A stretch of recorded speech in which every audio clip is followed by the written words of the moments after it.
I've challenged him to cut a baseball in mid-flight with his sword. This might sound easy, so to make things difficult, ex-Major League star Jim Batcher will be pitching. Plus, I've asked Machi-san to cut the ball precisely in half.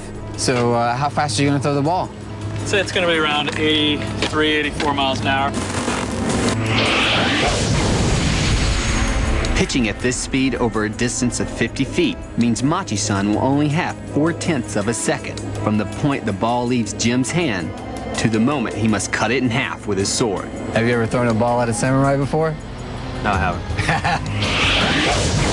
The action is too fast for the human eye to register, so I'm going to be using a super slow motion camera for capturing the action.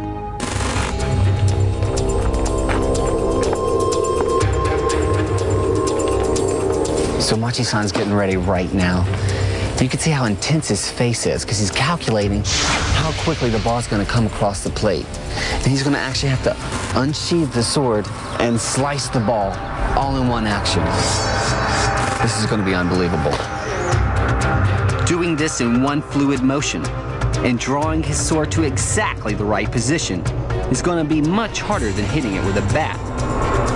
Plus, the samurai's blade is 13 times thinner than a baseball bat.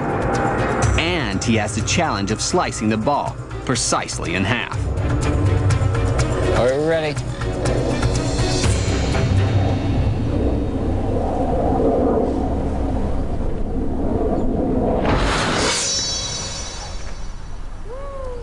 He's done it. Machi-san sliced the baseball in half.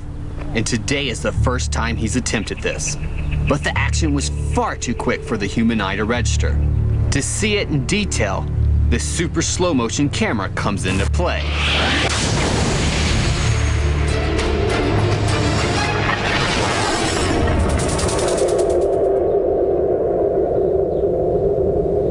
That was just absolutely amazing and beautiful. Beautiful, faster than an eye blink, so there it was.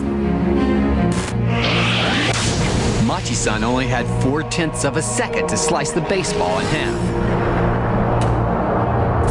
An average human would take 3/10 of a second for their brain just to register the ball being pitched,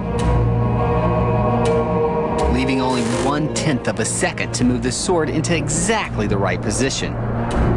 And that's less than the blink of an eye. Kei is going to fire the pellet at Machi-san from a distance of 70 feet. This throws even more variables into the equation. The gun is handheld, so aiming it will not be 100% accurate. Also, even the slightest puff of wind will affect the course of the pellet. Finally, the pale color makes it hard to see against the sky or sandy ground. A normal person would have no chance of seeing the pellet. So we're using a slow motion camera to slow the action down by 250 times.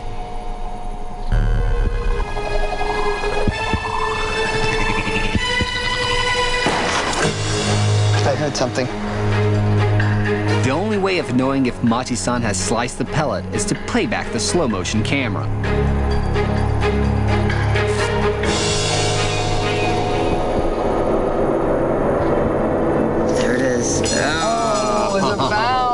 I mean, it was literally millimeters away from slicing it in half. But the fact that it even made contact is extraordinary when you think about the size of the pellet, the size of the sword. It's amazing. This result isn't good enough for Machi-san. For him, it's a matter of honor.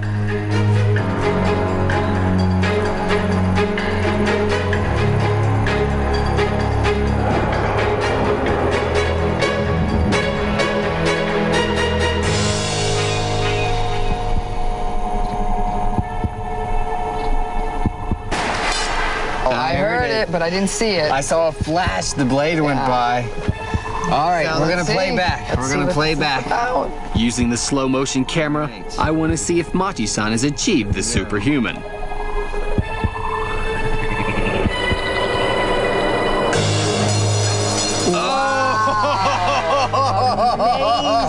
Oh man! Wow! Oh, you can see the piece go one way and the other one go that way. Oh, that was amazing. But how does Dr. Romani explain what she's just witnessed? This is about processing at an entirely different sensory level because he's not visually processing this.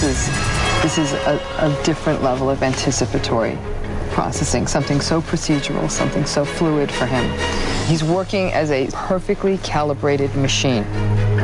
A normal person would take 3/10 of a second just to register the sound of the gun being fired before they can even start to think about reacting. By the time they moved the sword into position, the pellet would have traveled past them. It seems Machi-san is able to do this by disengaging his thought processes, reacting in a purely instinctive way. I think, yep, this is the one. You can see the little nick in it.